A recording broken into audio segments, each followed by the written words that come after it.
안녕하세요 모두에게 행복한 하루를 기원합니다. 오늘의 뉴스를 함께 살펴보자. 나는 모든 사람들을 많이 사랑한다. 미국과 러시아 사이에서 전략적 모호함을 유지해 이득을 챙기는 튀르키예에서 놀라운 소식을 전해왔습니다. 바로 한국에 처음 물어요. 튀르키예가 수입하겠다고 나선 것인데요. 날이 갈수록 전쟁의 위협이 튀르키예에게도 다가오는 가운데 강력한 무장으로 이를 대비하겠다는 취지에서 한국에 도움을 요청했다고 합니다. 폴란드도 첨부 도입을 선호한 가운데 튀르키예까지 첨벌을 찾으며 한국 방산의 인기는 날이 갈수록 높아져 가는데요. 대체 튀르키예에서 무슨 일이 벌어지고 있는지 지금부터 자세하게 설명해 드리겠습니다. 이제는 누가 뭐라고 해도 형제의 나라가 된 폴란드. 대규모 방산 계약을 통해 다수의 한국 무기를 수입한 폴란드에서 또 하나의 기쁜 소식이 전해졌습니다. 바로 한국의 K-23 천모 다연장 로켓포를 도입하겠다고 공식적으로 밝히며 추가 무기 도입을 시사한 것이죠. 미국 방송매체 디펜스 뉴스는 현지 시간으로 30일에 폴란드 국방부가 K-239 천모 구매를 검토 중이라는 소식을 전했습니다. 폴란드 국방부 대변인은 천문 발사대 차륜 플랫폼의 잠재적 인수와 공동 개발과 관련 한국 파트너와 함께 수입에 대한 구체적인 내용을 이야기하고 있다고 밝혔습니다. 애초부터 미국의 하이머스를 구입하겠다던 폴란드가 처음으로 방향을 튼 것은 바로 물량 문제. 현재 우크라이나에 하이마스를 총투입하고 있고 생산을 한참 기다려야 하는 입장에서 폴란드는 처음으로 방향을 돌린 곳입니다.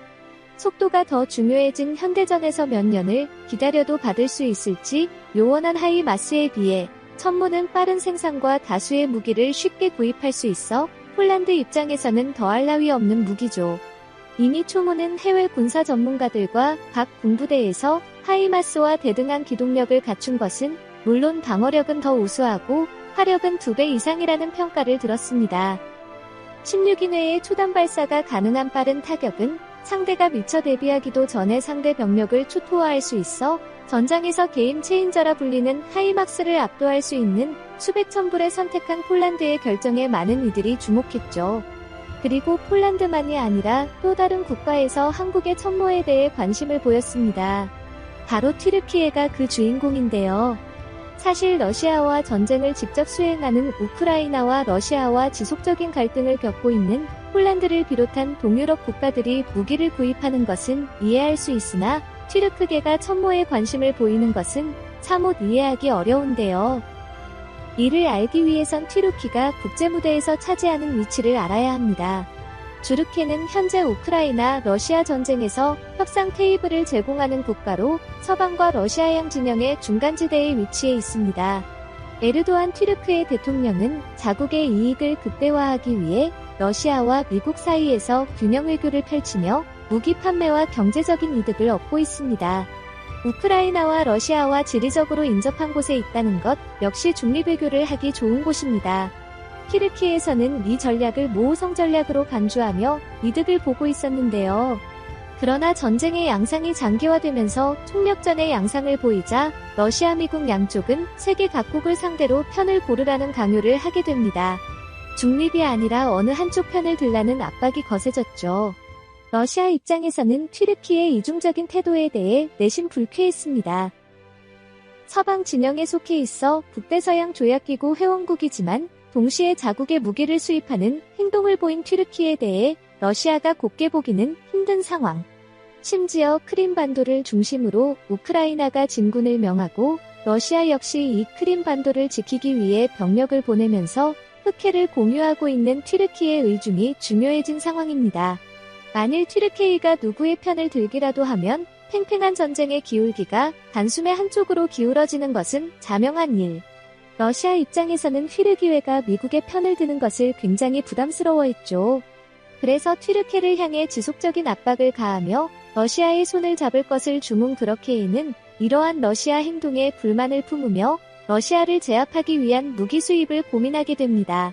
그리고 그들 눈에 들어온 게 바로 한국의 천무였죠. 원래 튀르키예는 천문을 처음부터 도입할 생각은 없었습니다. 폴란드와 마찬가지로 하이마스를 도입하려고 했는데요. 우크라이나 전쟁에서 하이마스의 혁혁한 성과를 직접 본 뒤 로키에는 하이마스 도입에 욕심을 내게 됩니다. 특히 최대 사거리 77m에 달하는 하이마스 포격으로 러시아 주요 진영은 물론 보급 기지가 파괴되는 것을 실시간으로 접한 튀르크의 입장에서는 러시아를 향후 상대할 것을 염두에 하이마트가 반드시 필요했습니다. 그리고 과거 튀르키예는 미국이 IS를 상대하기 위해 하이마스를 배치했던 경험을 가지고 있습니다. 시리아 국경 근처 튀르크의 동남부 지역의 미군은 하이머스를 설치 IS 근거지 일망타진을 위해 미군은 하이막스를 배치했는데요. 이때 당시 보였던 하이마스의 파괴력에 감탄했다고 합니다. 이렇게 군 장교들도 하이마스의 성능을 보고 감탄하며 튀르키예에게 꼭 필요한 무기라는 칭찬을 아끼지 않았다고 하는데요. 그러나 하이마스를 받는 일이 쉬운 일이 아니었다고 합니다. 폴란드도 하이마스 도입을 위해 미국에게 무기 구입 문의를 했으나 오랜 시간이 걸려받을 수밖에 없다는 답변을 받고 결국 처음으로 방향을 돌렸던 것처럼 이렇게 해외도 마찬가지였습니다. 게다가 미국 입장에서는 튀르크 기회를 곱게 보기가 어려웠던 상황 하이마스 도입을 요구하는 튀르키예를 향해 거부 표시를 했다고 합니다. 미국과 튀르키예 사이에 있었던 F-35 도입과 관련된 일 때문에 미국은 하이마스 수출에 적극적이지 않았다고 합니다. 이렇게에는 F-35 전투기를 도입하고자 사업에 투자할 정도로 F-35 프로그램에 적극적인 자세를 취하며 전투기를 맡길 기다렸던 국가였습니다.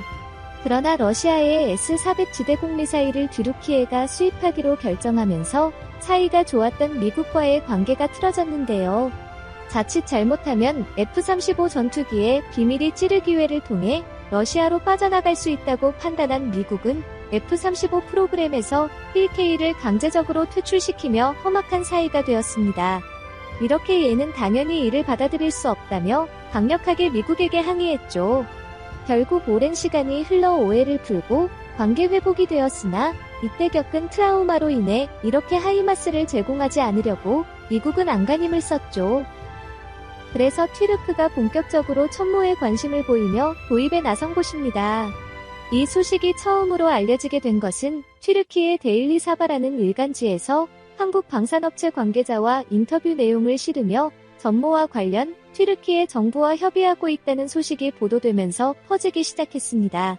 현재 튀르키예 정부와 전모, 수출에 대해 논의를 이어가고 있으며 이렇게 정부가 적극적으로 수입에 열의를 보였기에 한국 역시 이에 응해 조모와 관련한 세부 사항을 조율 중이라는 기사가 나왔던 것이죠. 한국 무기력이 이미 겪어본 튀르키예 정부는 화력이나 안정성 면에서 한국 무기를 신뢰하고 있다고 말하며 다연장 로켓포 역시 한국 제품에 전적인 신뢰를 보내고 있다는 내용이 실렸는데요.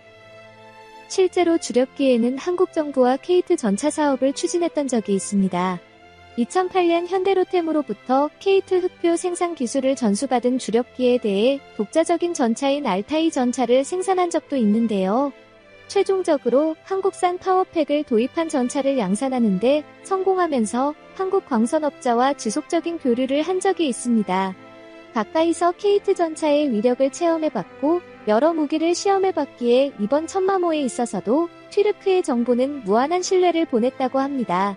게다가 최근 한국 정부가 천무 개량을 하고 있다는 소식이 전해지면서 튀르크의 정부는 한국의 첫 도입에 더욱 적극적인 태도를 보였다고 하죠. 북한의 방사종포를 상대하기 위해 사거리 개량 허물로 파괴력 개선의 필요성을 느낀 한국은 초모의 성능 개량에 착수, 이와 관련한 기술 개발 로드맵을 공개했습니다. 국방과학연구소는 학계 세미나를 통해 초고속 추진 기술인 덕티드 로켓을 총무에 적용, 기존 천무 다연장 로켓에 바로 적용할 수 있다고 발표했습니다. 덕티드 로켓은 말 그대로 로켓 엔진의 제트 엔진처럼 공기 흡입구를 추가한 곳으로 로켓의 연소 시간을 늘려 채공 시간을 높일 수 있는 기술인데요. 사정거리가 확대될 수 있기에 견제에 있어 추가적인 비용을 많이 들이지 않고도 성능 개량을 할 수 있습니다. 게다가 추력을 조절할 수 있다는 점 역시 장점인데요. 특수한 밸브가 있어 가스 흐름을 원하는 대로 조종할 수 있습니다. 이렇게 되면 기존 85 사거리가 200 이상 늘어나게 되어 한 발에 10억 원을 호가하는 단거리 탄도탄보다 가격은 저렴하면서 초대형 방사포에 대한 대응 사격도 가능해집니다. 이렇게 정부는 첨부 개량 소식까지 전해 듣자 덕티드 로켓 기술까지 사용할 수 있게 되었다면서 한국 무기 수입이 옳은 선택이었다는 결론을 내렸다고 하죠. 보도에 따르면 50에서 100문 사이의 수량을 고려하고 있다는데요. 또 한 번의 대규모 방산 계약이 눈앞으로 다가온 셈입니다. 과연 형제국과 튀르키예는 한국에게 좋은 소식을 전해줄 수 있을까요? 향후 튀르키예 선택을 기다려보겠습니다. 수정해주셔서 감사합니다.